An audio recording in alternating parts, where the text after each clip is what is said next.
haji dan umroh. Orang Islam harus tahu semuanya apa yang dimaksud dengan haji dan umroh tersebut. Sebelumnya kita awali dengan membaca talbiyah terlebih dahulu.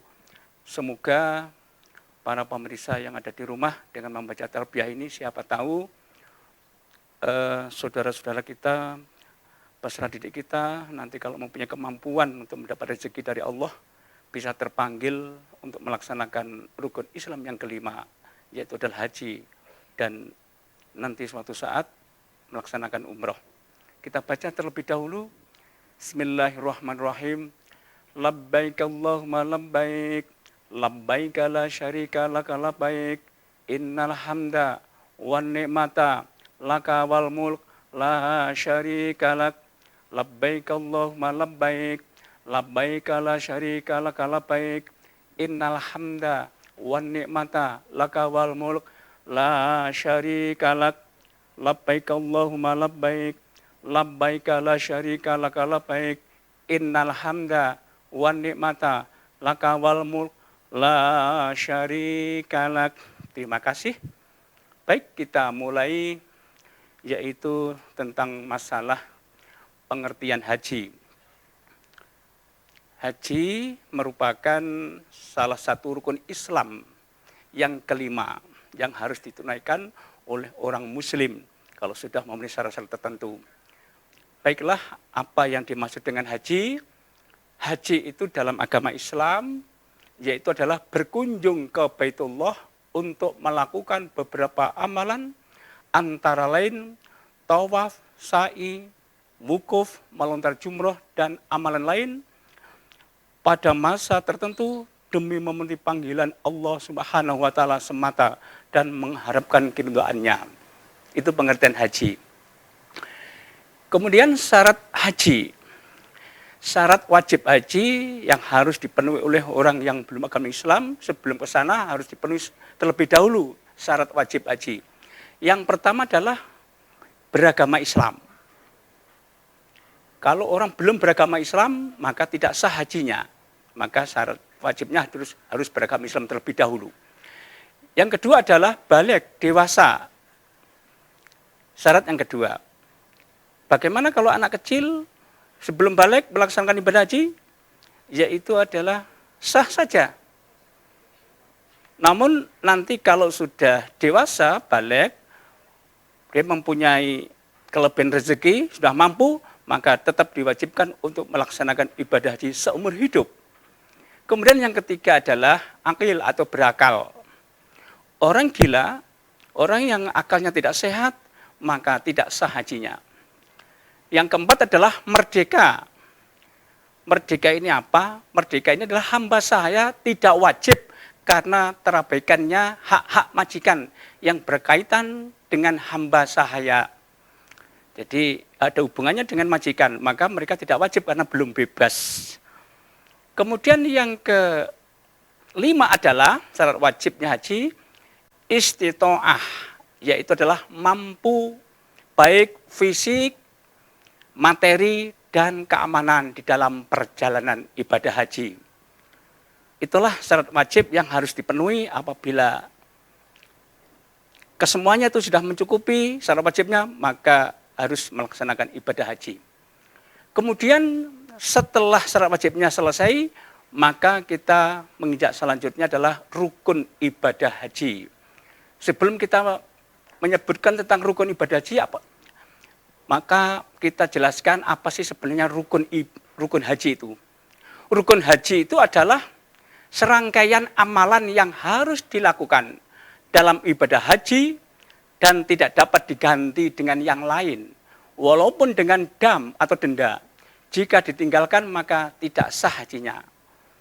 Inilah yang disebut dengan rukun haji, sehingga harus dilakukan kesemua secara berurutan.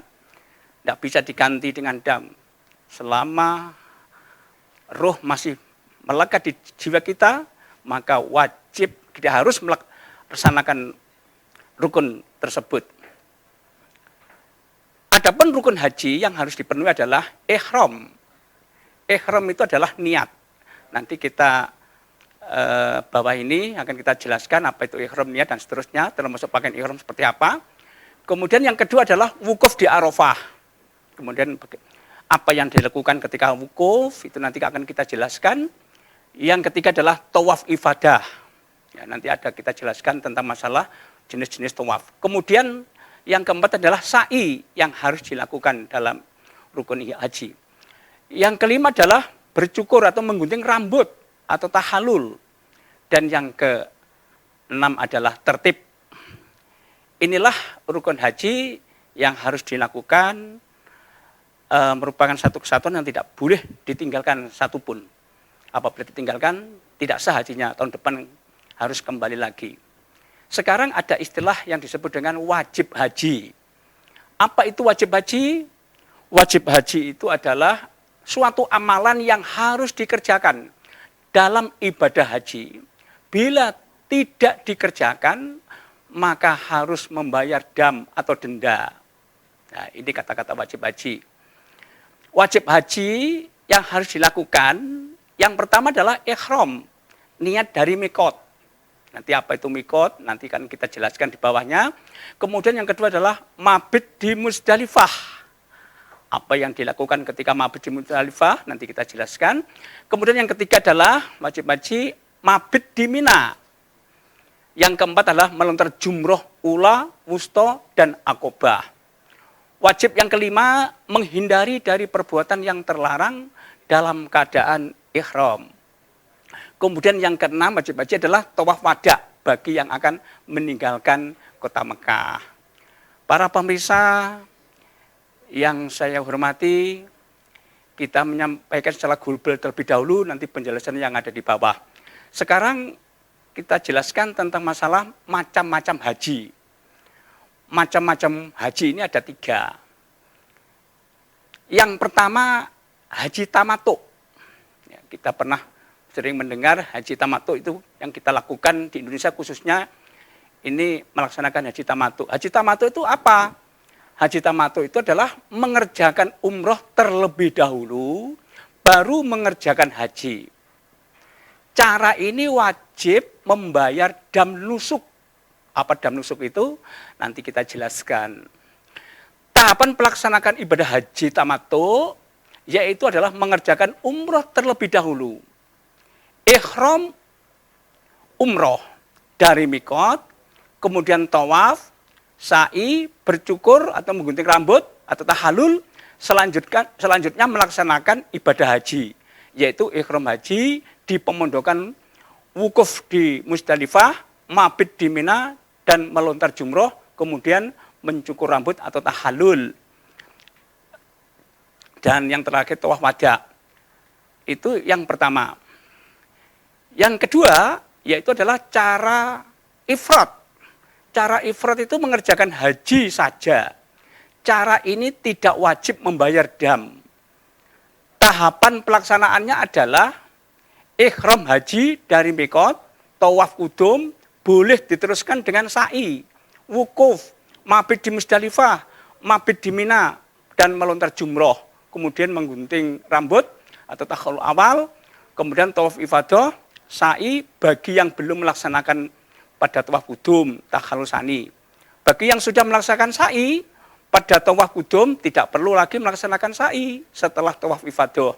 Setelah selesai melaksanakan haji, dapat melaksanakan umroh dan dilanjutkan tawaf wada. Ini cara haji ifrad.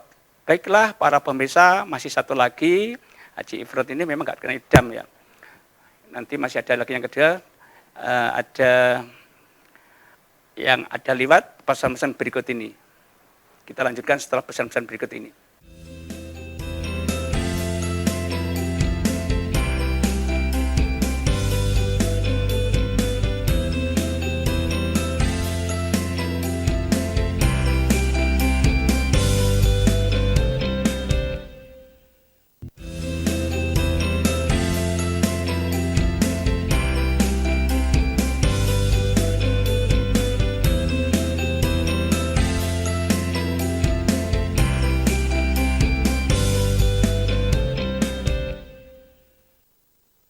Baik, kita lanjut.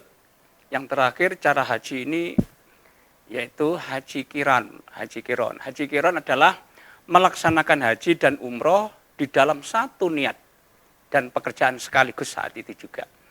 Cara ini wajib membayar dam nusuk. Tahapan pelaksanaannya adalah ihram haji dan umroh sekaligus dari mikot, kemudian tawaf kudum, sa'i, wukuf, mabit di Musdalifah, mabit di Mina, kemudian melontar jumroh, menggunting rambut atau tahalul awal, tawaf ifadah, sa'i bagi yang belum melaksanakannya pada waktu tawaf kudum atau tawaf wada. Itulah cara melaksanakan ibadah haji, ada 3 cara. Namun di Indonesia semuanya melaksanakan haji yang tamattu. Jadi umroh terlebih dahulu, baru haji. Sekarang tadi ada penjelasan, tadi ada masalah istilah mikot. Apa sih mikot itu? Mikot itu adalah batas, yaitu batas memulai melaksanakan ihram haji atau umroh. Nah, mikot dibagi menjadi 2, yaitu mikot zamani dan mikot makani. Yang dimaksud dengan mikot zamani adalah batas waktu untuk melaksanakan ibadah haji. Mulai kapan? Yaitu tanggal 1 Syawal sampai terbit fajar tanggal 10 Dzulhijjah. Itulah waktunya haji, sekitar 3 bulanan itu masa hajinya.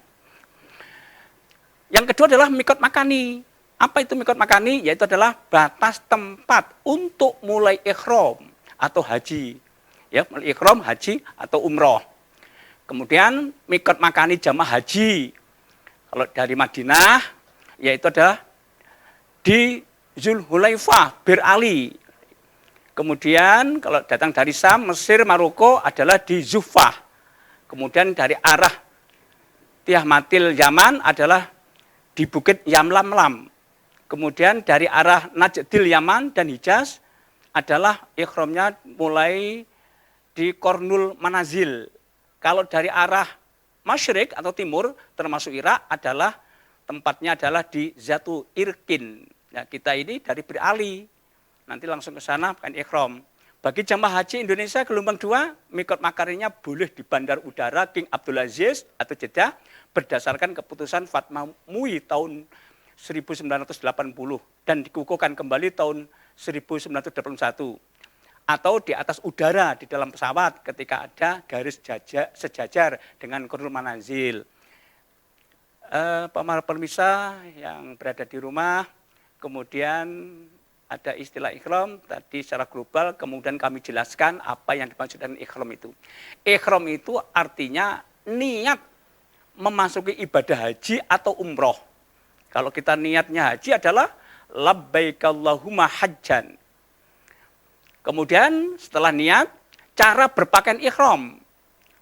Bagi pria memakai 2 helai kain yang tidak berjahit.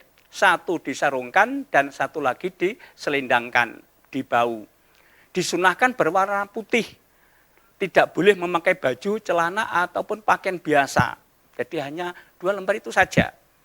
Kemudian bagi wanita memakai pakaian yang menutupi seluruh tubuh kecuali muka dan telapak tangan. Larangan selama ihram bagi pria yaitu dilarang memakai pakaian biasa. Yang kedua, memakai sepatu yang menutupi mata kaki. Yang ketiga, menutup kepala yang melekat dengan kepala seperti topi atau peci, tidak boleh. Ya. Untuk wanita, yang pertama tidak boleh berkaos tangan. Yang kedua, menutup muka, memakai cadar, tidak boleh. Ya, seperti yang telah ditentukan tadi. Kemudian larangan bagi pria dan wanita apa? Yang pertama, memakai wangi-wangian, kecuali yang sudah dipakai sebelum ihram tadi. Kalau sudah pakai ihram, maka tidak boleh memakai wangi-wangian. Kemudian yang kedua adalah memotong kuku dan mencukur rambut atau mencabut rambut badan. Ketika ihram kita duduk-duduk membawa potong kuku, lalu memotong kuku nggak terasa, nah itu tidak boleh. Kemudian yang ketiga adalah memburu atau menganiaya binatang dengan cara apapun. Kalau ada binatang, biarkan saja, jangan sampai ya kita mengganggunya atau lagi memburunya, apalagi membunuhnya, dilarang ketika pakaian ihram itu. Yang keempat adalah kawin atau mengawinkan atau meminang wanita untuk dinikahi. Di sana suatu saat kenalan dengan orang yang mungkin masih duda atau perawan dan seterusnya, kenalan terus saat itu kebetulan lah kita pinang, kemudian kita nggak boleh pada saat ihram, belum boleh. Kemudian yang kelima adalah bercumbu atau bersetubuh pada saat ihram, nggak boleh. Kemudian dilarang juga yang keenam, mencaci, bertengkar, dan mengucapkan kata-kata kotor. Nggak boleh ketika saat ihram, harus kita wujudkan dengan selalu ingat kepada Allah, zikir kepada Allah, nggak boleh kata-kata yang keluar dari mulut kita kotor, boleh. Dan yang terakhir adalah memotong pepohonan di tanah haram. Kadang-kadang kita maaf, kadang-kadang kita ini jalan-jalan ada pohonan duduk, kemudian diambilnya dipotong, jangan. Itu dilarang ketika ihram, nanti akan membayar dam. Ya. Berikutnya yaitu adalah tawaf. Nah, tadi ada istilah tawaf, sekarang saya jelaskan penjabarannya di sini. Tawaf itu apa? Tawaf itu adalah mengelilingi Ka'bah sebanyak 7 kali putaran. Ka'bah berada di sebelah kiri, dimulai dan berakhir di Hajar Aswad. Nah, bagaimana cara melaksanakan tawaf itu? Yang pertama adalah harus menutup aurat. Yang kedua, suci dari hadas. Yang ketiga adalah dimulai dari arah sejajar dengan Hajar Aswad. Dan yang keempat adalah pada saat memulai tawaf putaran pertama, mengangkat tangan ke arah Hajar Aswad dengan mengucapkan Bismillahi Allahu Akbar. Disunatkan menghadap Ka'bah dengan segenap badan. Apabila tidak mungkin, cukup dengan menghadapkan sedikit badan ke Ka'bah pada tawaf putaran kedua dan seterusnya, cukup dengan menolehkan muka ke Hajar Aswad dengan mengangkat tangan dan mengecupkan sambil membaca Bismillahi Allah wallahu Akbar. Baiklah, itu tentang masalah tawaf. Yang kelima, mengelilingi Ka'bah sebanyak 7 kali dengan posisi Ka'bah selalu berada di sebelah kiri dengan membaca doa tawaf. Jadi posisinya berlawan arah dengan jarum jam itu. Ya. Kemudian yang keenam, setiap sampai di rukun Yamani, usahakan mengusapkannya atau cukup mengangkat tangan tanpa mencium dan dilanjutkan dengan membaca doa tawaf. Kemudian yang ketujuh, setelah selesai tawaf, bila keadaan memungkinkan, hendaknya ini bermunajat di multazam, yaitu suatu tempat di antara Hajar Aswad dan pintu Ka'bah. Luar biasa. Ini mustajab sekali ini. Setelah tawaf itu, lakukan itu, berdoa di multazam. Yang kedua adalah sholat sunnah tawaf di makam Ibrahim. Kadang-kadang orang, anak-anak belum paham makam itu dikira makamnya Nabi Ibrahim. Bukan, makam itu tempat bekas Nabi Ibrahim. Di situ ada tempatnya di situ, maka disitulah sholat tawaf. Sholat sunnah 2 rakaat. Kemudian yang ketiga adalah mencium Hajar Aswad jika memungkinkan. Jadi menciumnya itu setelah selesai tawaf, kalau mungkin.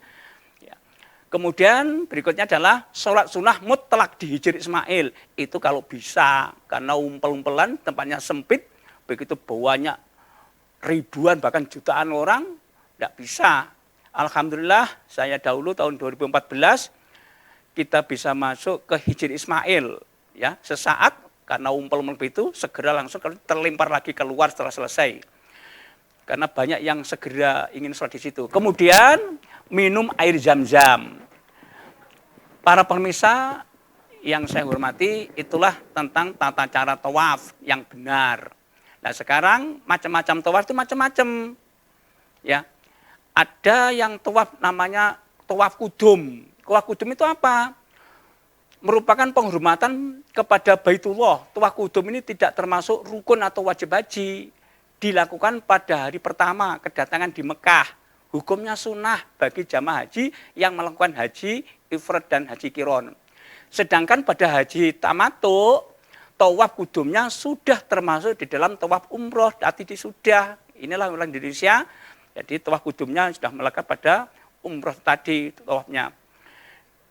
Kemudian yang kedua adalah tawaf umroh, yaitu adalah salah satu rukun umroh dilaksanakan pada waktu melaksanakan umroh. Bagi jamaah haji yang melaksanakan haji tamattu, tawaf umrohnya juga disebut tawaf kudum. Jadi satu.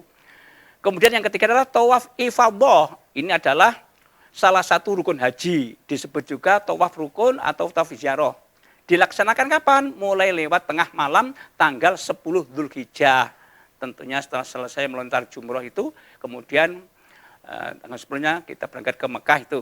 Kemudian yang keempat ada macamnya berikutnya tawaf wada. yaitu tawaf yang dilaksanakan sebagai penghormatan akhir kepada Baitullah menjelang meninggalkan kota Mekah tanpa sa'i. Itu tawaf saja, kemudian kita tidak usah kembali lagi ke Mekah. Kalau sudah tawaf pamitan itu namanya tawaf wada, itu wajib. Kemudian tawaf sunnah, yaitu adalah tawaf yang dapat dikerjakan pada setiap kesempatan. Tawaf sunnah tidak diikuti sa'i, hanya kalau ada waktu kesempatan di sana sambil menunggu maghrib, sambil menunggu sholat wajib, maka bisa melaksanakan tawaf, hanya tawaf saja. Terima kasih dan kita lanjutkan setelah pesan berikut ini.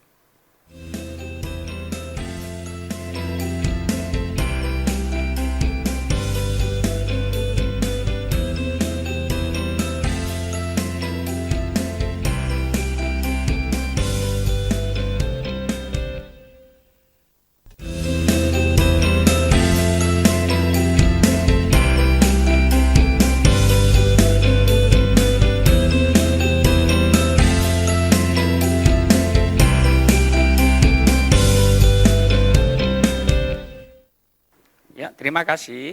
Kita lanjutkan, yaitu adalah sa'i. Karena ini salah satu rukun juga, tadi sudah dijelaskan secara global, ini pelaksanaannya. Sa'i, yaitu adalah berjalan dari Bukit Sofa ke Bukit Marwah sebanyak 7 kali. Dengan syarat dan cara-cara tertentu. Bagaimana ketentuan sa'i ini? Yang pertama, dimulai dari Bukit Sofa dan berakhir di Bukit Marwah. Yang kedua, perjalanan dari Bukit Sofa ke Bukit Marwah dan sebaliknya sebanyak 7 kali. Setiap perjalanan dari Bukit Sofa ke Marwah itu dihitung masing-masing dihitung 1 kali. Kemudian yang ketiga adalah berdoa ketika hendak mendaki Bukit Sofa sebelum mulai sa'i. Yang keempat, memulai perjalanan sa'i dengan membaca doa.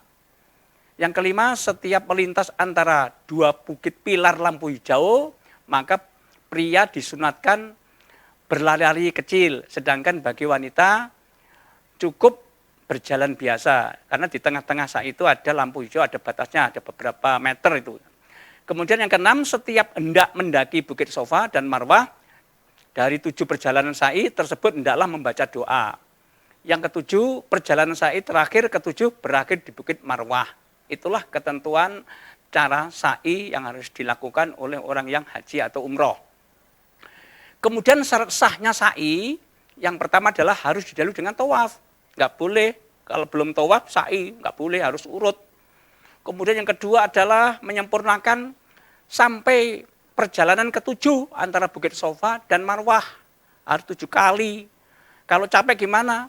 Ya istirahat sambil minum jam-jam. Kemudian dilanjut lagi, boleh sambil istirahat. Kalau capek istirahat. Pokoknya harus lengkapi sampai 7 kali antara Bukit Sofa dan Marwah. Jangan sampai ditinggal. Dapat 5, terus sampai ditinggal. Jangan sampai, enggak sah. Kemudian yang ketiga adalah tertib. 4, dilaksanakan di tempat sa'i antara Bukit Sofa dan Bukit Marwah. Ada tempat yang khusus, enggak boleh di luar. Itu syarat sahnya sa'i. Kemudian sekarang wukuf. Nah ini wukuf.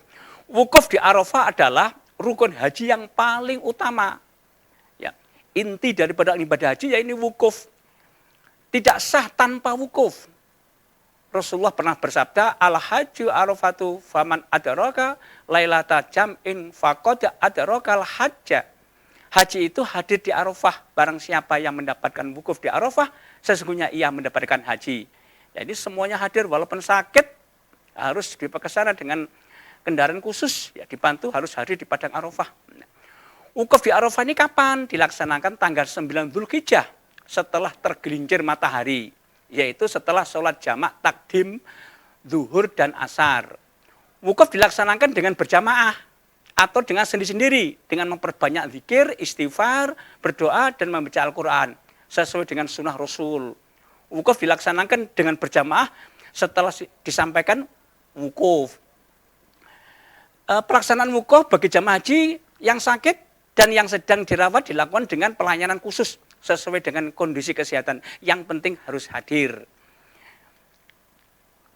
Kemudian di Arafah pada tanggal 8 Dzulhijjah berdoa ketika memasuki wilayah Arafah. Yang kedua menunggu waktu wukuf dengan selalu berzikir, membaca tasbih, istighfar, talbiyah dan berdoa serta istirahat secukupnya. Pada tanggal 9 Dzulhijjah setelah tergelincir matahari melaksanakan wukuf di Arafah. Pada malam harinya setelah melakukan sholat jamak qashar dan isya meninggalkan Arafah dan berangkatlah ke Musdalifah untuk mabit di Musdalifah dan mencari kerikil untuk melempar jumroh untuk besoknya. Ya. Berikutnya mabit di Mina. Mabit di Mina adalah berdiam diri, bermalam di Mina lewat tengah malam pada hari tasyrik termasuk wajib haji. Jika tidak dilakukan, maka ya membayar dam. Waktu mabit di Mina yaitu pada malam pada tanggal 11, 12 dan 13 Dzulhijjah hari tasyrik. Bagi yang mengambil nafar awal sampai tanggal 12 Dzulhijjah dan meninggalkan Mina pada tanggal 12 Dzulhijjah sebelum maghrib setelah melontar jumroh. Bagi yang nafar sani ya sampai tanggal 13 Dzulhijjah. Ya kita ikuti perintah dari ketua kloter. Kalau saya dahulu yaitu nafar ula. Ya. Jadi nggak sampai tanggal 13 karena harus berangkat ke Mekah. Ada yang beberapa orang yang tetap dia nafar sani. Boleh. Kemudian tahalul. Dalam ibadah haji, tahalul ada dua macam. Tahalul awal, keadaan seseorang yang telah melakukan dua dari perbuatan. Yang pertama adalah melontar jumroh akobah, serta menggunting rambut. Kemudian yang kedua, tawaf ifadah dan sa'i, serta menggunting rambut. Tahalul sani adalah keadaan seseorang yang telah melakukan tiga perbuatan, yaitu melontar jumroh akobah, tawaf ifadah dan sa'i, serta menggunting rambut. Itu tahalul ada dua. Nah sekarang dam, tadi saya jelaskan, tadi ada istilah dam. Dam ini menurut bahasa itu darah. Dan istilah adalah mengalirkan darah, menyembelih ternak, kambing atau unta di tanah haram dalam rangka memenuhi ketentuan manasik haji. Dam ada dua. Ya. Yang pertama adalah dam nusuk. Nah ini dam nusuk ini karena ketentuan manasik dan bukan karena pelanggaran orang yang haji tadi. Maka orang yang haji tamattu inilah dia akan mendapatkan dam namanya nusuk namanya, bukan pelanggaran. Kemudian ada jenis dua, yang kedua adalah dam isaah karena pelanggaran terhadap ketentuan ibadah haji atau umroh. Apabila melanggar salah satu maka dia akan mendapat dam isaah. Salah satu contoh melanggar larangan ihram, meninggalkan salah satu wajib haji, tidak berihram dari mikot, tidak mabit di Musdalifah, atau tidak melontar jumroh, atau tidak tawaf wada, maka dia harus membayar dam. Nah, inilah damnya disebut dengan dam isaah. Para permisah yang saya hormati, kemudian hampir selesai melanggar larangan ihram. Ya, berupa kalau ketika ihram dia mencukur rambut, memotong kuku, memakai pakaian biasa, memakai sarung tangan bagi wanita, kemudian memakai wangi-wangian saat itu, ya, damnya boleh memilih menyembelih seekor kambing, berpuasa 3 hari, bersedekah. Itulah dam isaah namanya. Berikutnya, dam membunuh hewan buruan. Kalau di sana akan membunuh, maka mereka harus menyembelih hewan yang persamaannya. Yang kedua, bersedekah kepada fakir miskin di tanah suci Mekah seharga hewan tersebut. Dan suami istri yang bersetubuh dalam keadaan ihram sebelum tahallul awal, maka batal hajinya dan wajib membayar kifarot. Sudah batal membayar kifarot lagi. Menyembelih seekor unta, kemudian 7 ekor kambing atau seharga hewan tersebut, lalu menyelesaikan haji yang batal, tetap berlaku larangan ihram. Wajib hajinya belum gugur, mengulang tahun berikutnya. Nah ini harus kita perhatikan larangan-larangan yang sangat vital dalam ihram ini. Para pemirsa yang saya hormati,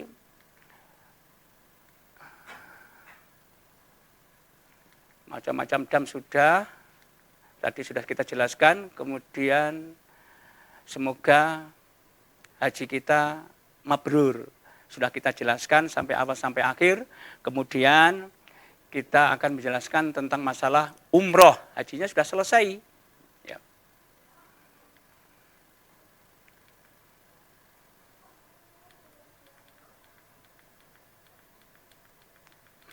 Ini kembali yang awal, Mbak, kembali yang awal. Menu berikutnya.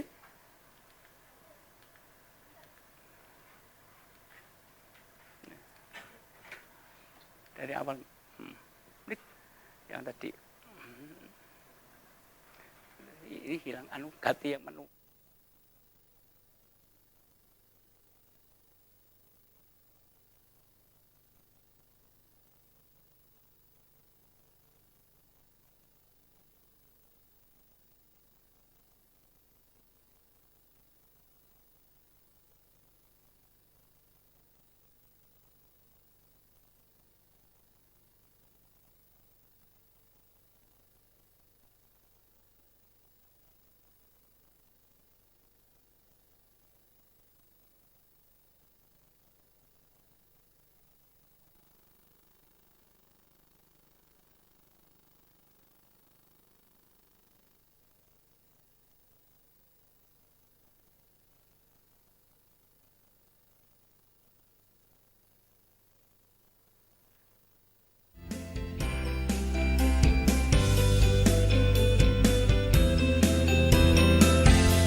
Kasih.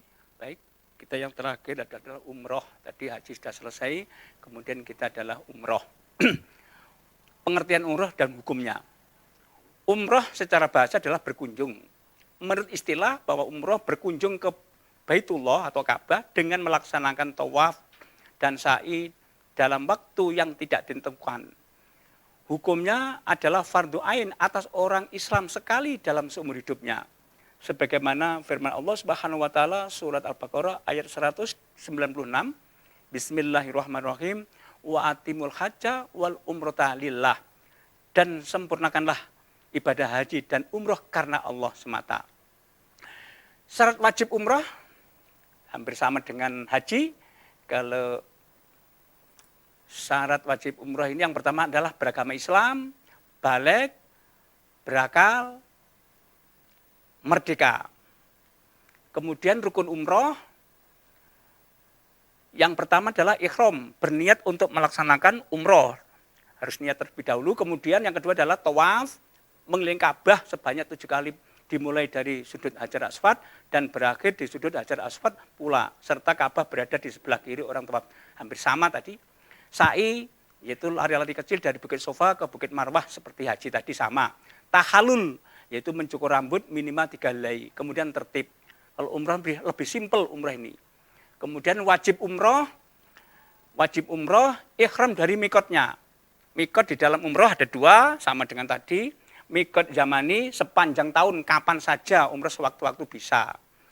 Kemudian mikot makani sama dengan ibadah mikot haji. Kemudian yang kedua, wajib umroh adalah menjauhi segala larangan umroh yang jumlah dan bentuk larangannya sama dengan larangan haji. Selama ikhram tentunya tidak boleh. Baiklah, antara haji dan umroh sebenarnya hampir sama saja. Nanti kita apa sih perbedaan antara haji dan umroh?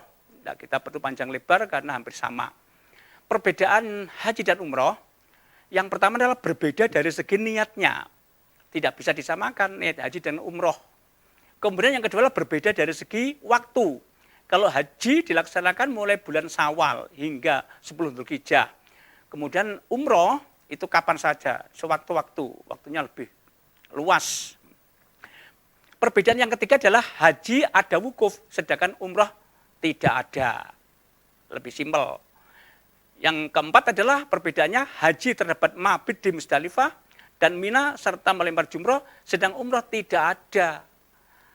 Lebih simpel. Kemudian persamaan haji dan umroh. Apa sih persamaan haji dan umroh? Yang pertama adalah sama-sama mendatangkan pahala. Yang kedua sama-sama diawali dengan keadaan berikhram. Sama, pakaian ikhramnya sama. Kemudian yang ketiga persamaannya adalah sama-sama dikerjakan terlebih dahulu dengan mengambil mikot makani. Sama, mikot makaninya sama. Kemudian sama-sama memiliki rukun. itulah haji dan umroh. Kalau kita sudah jelaskan tentang haji tadi secara runtut, umroh tidak perlu kita jelaskan seperti haji karena hampir sama. Kita globalnya saja, kemudian yang terakhir perbedaan dan persamaan umroh itu apa. Terima kasih para pemirsa ATV yang berada di rumah. Semoga apa yang kita sampaikan bisa bermanfaat khususnya pribadi saya sendiri dan umumnya kepada pemirsa di rumah. Saya doakan semoga suatu saat kalau mendapat rezeki dari Allah bisa melaksanakan haji atau umroh. Insya Allah, karena itu merupakan rukun Islam. Sekian, terima kasih. Wabillahi taufiq wal hidayah. Ihdinas siratal mustaqim. Wassalamualaikum warahmatullahi wabarakatuh.